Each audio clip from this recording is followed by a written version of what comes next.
Assalamualaikum warahmatullahi wabarakatuh. Perkenalkan, nama saya Gunawan dari Fakultas Sains dan Teknologi Prodi Sistem Informasi dari UPBJJ Bogor.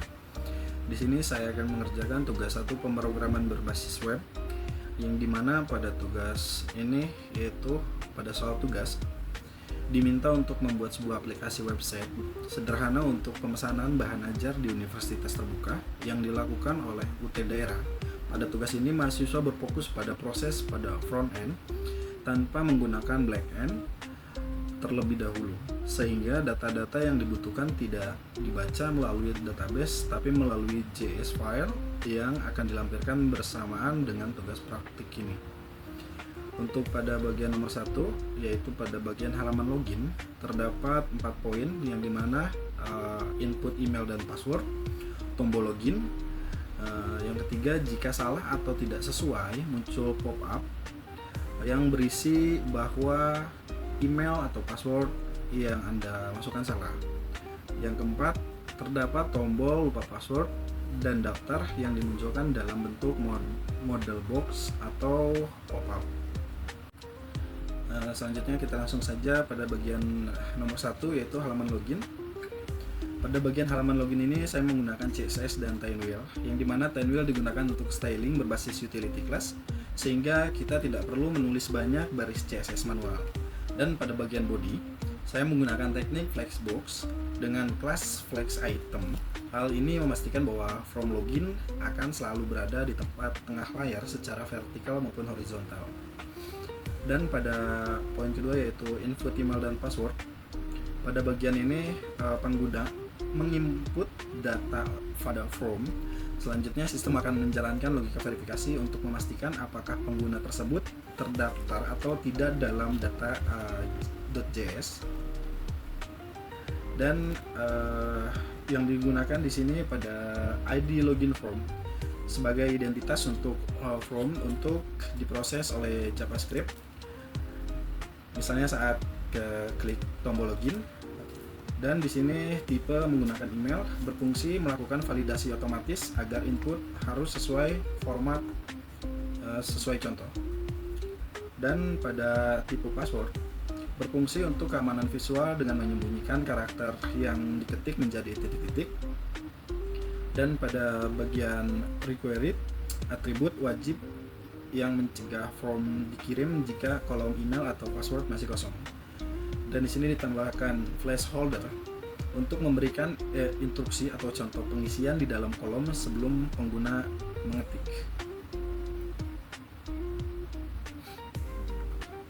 Selanjutnya pada poin ketiga, yaitu jika salah atau tidak sesuai, munculkan pop-up yang berisi bahwa email atau password yang Anda masukkan salah. Yang dimana berarti jika login berhasil atau if, variabel user akan terisi, sistem langsung menyimpan nama kita ke memori browser atau local storage dan memunculkan notifikasi sukses untuk lanjut ke halaman dashboard.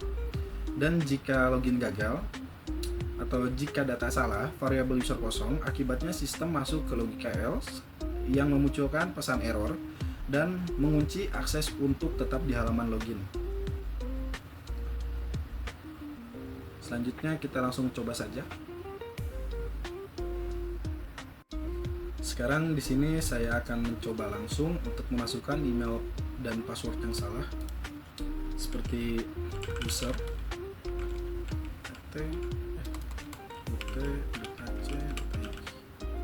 dan password yang salah. Dan di sini muncul pop-up atau error ketika memasukkan email dan password yang salah, dan silakan coba lagi. Dan codingan yang tadi berhasil. Selanjutnya yaitu pada poin keempat, yaitu terdapat tombol lupa password dan daftar yang dimunculkan dalam bentuk modal box atau pop-up. Pada codingan di script.js, ada bagian lupa password dan buat akun, di bagian forget link dan register. Kodenya berfungsi sebagai pemberi bantuan pada pengguna. Pertama, saya menggunakan prevent default supaya linknya tidak langsung pindah ke halaman. Kemudian sistem akan menampilkan sweet alert sebagai pop-up informasi Jadi jika pengguna lupa password atau ingin daftar akun baru, mereka akan langsung mendapatkan instruksi yang jelas melalui notifikasi tersebut tanpa harus meninggalkan halaman login. Seperti pada bagian forget link, ketika diklik akan muncul silakan hubungi admin UT untuk reset password, dan sama dengan pada bagian register link. Selanjutnya di sini saya akan mencoba langsung pada bagian halaman login. Di bagian lupa password, sesuai pada perintah codingan muncul pop-up yang dimana ketika mengklik pada bagian forget link akan muncul lupa password dan silakan hubungi admin UT untuk reset password. Dan begitu juga pada belum punya akun atau kita mengklik pada forget link. Di sini akan muncul buat akun baru dan kunjungi laman MyUT untuk membuat akun baru. Selanjutnya pada poin kedua yaitu dashboard menu, yang dimana menu utama terdiri atas tombol navigasi seperti informasi bahan ajar, tracking pengiriman, laporan yang terdiri dari monitoring progres DO bahan ajar, rekap bahan ajar, histori transaksi bahan ajar, dan tampilkan greeting berdasarkan waktu local time, pagi, siang, dan sore. Sekarang saya akan langsung mencoba untuk login ke halaman dashboard. Kita masukkan email dan password yang sesuai yang ada pada data.js seperti admin.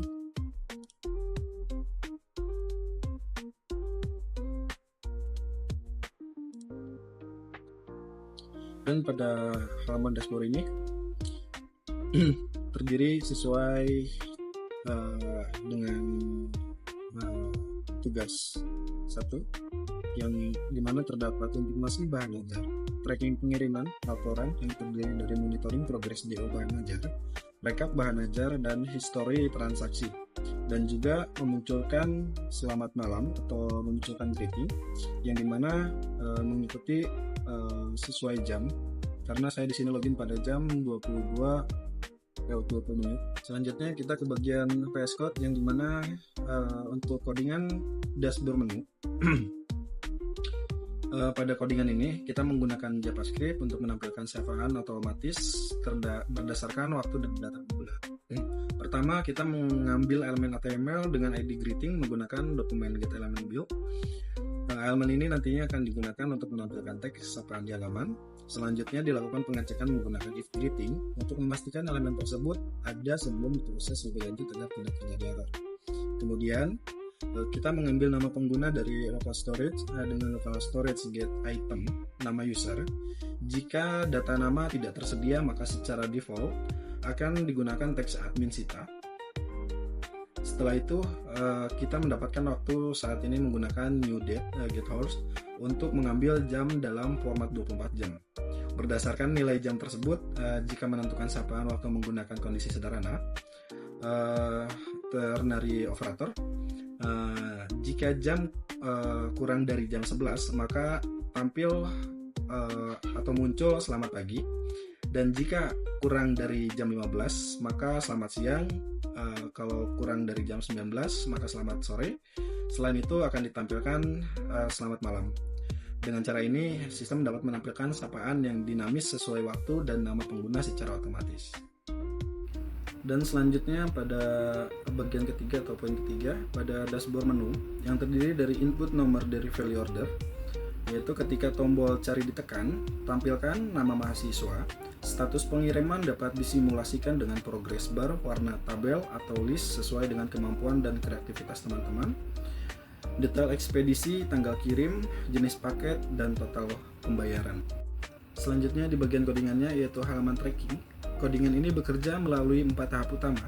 Input pemicu di bagian add event listener. Codingan ini berfungsi menangkap perintah pengguna, jadi pencarian bisa dimulai dengan klik tombol cari atau cukup tekan tombol enter di keyboard.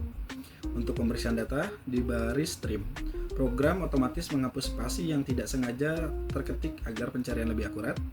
Dan di bagian validasi dan pengecekan di baris if do number, sistem mengecek apakah kolomnya kosong. Jika kosong atau data sistem belum siap, program akan memunculkan peringatan pop-up dan berhenti bekerja. Untuk bagian pencarian dan hasil, di baris data tracking do number, Program mencari nomor tersebut di dalam daftar data. Jika ada, hasilnya tampil di layar. Jika tidak ada, muncul notifikasi bahwa nomor tidak ditemukan. Sekarang kita langsung saja coba pada bagian tracking. Sebelumnya di sini saya akan mencoba untuk menggunakan data dari Agus.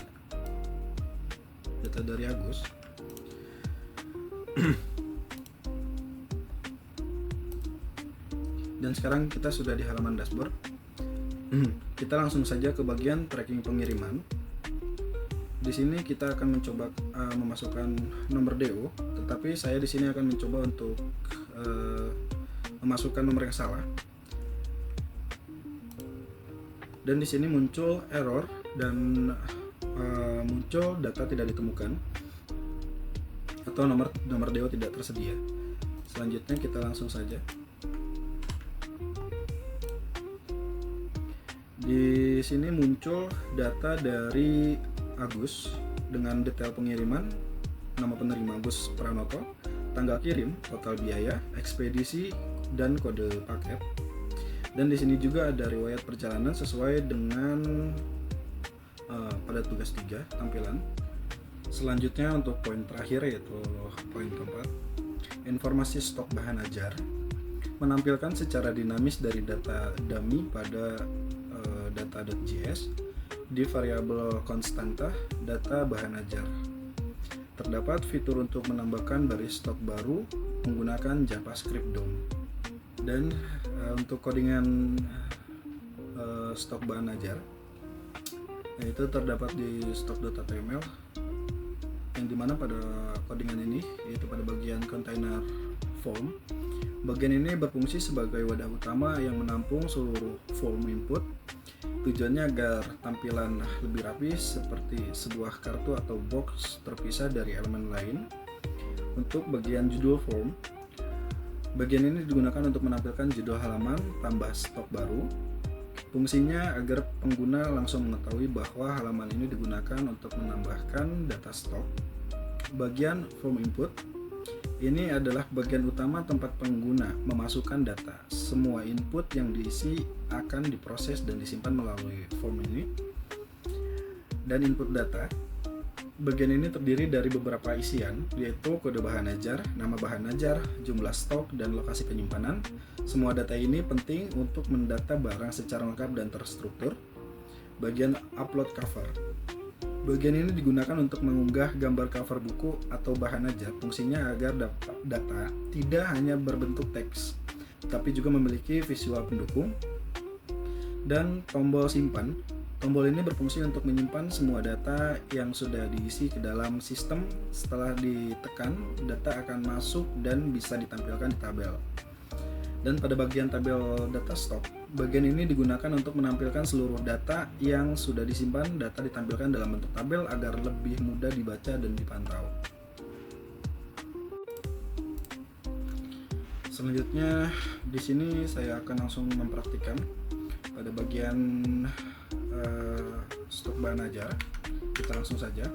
Kita ke bagian informasi bahan ajar. Kita di sini akan mencoba menambahkan stok baru. Pada bagian kode bahan ajar seperti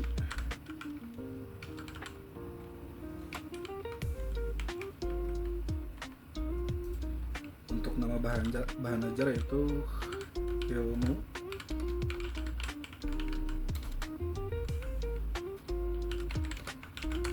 pengetahuan alam dengan stok yaitu 100, kode rak atau lokasi rak,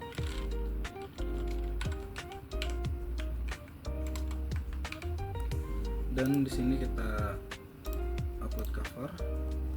Setelah semua terisi, kita akan mencoba untuk simpan data. Di sini muncul pop-up yaitu berhasil terinput di bagian daftar stok bahan ajar, yaitu dengan kode, ilmu pengetahuan, stok, dan juga lokasi. Demikian tugas 1 pemrograman berbasis web ini saya kerjakan.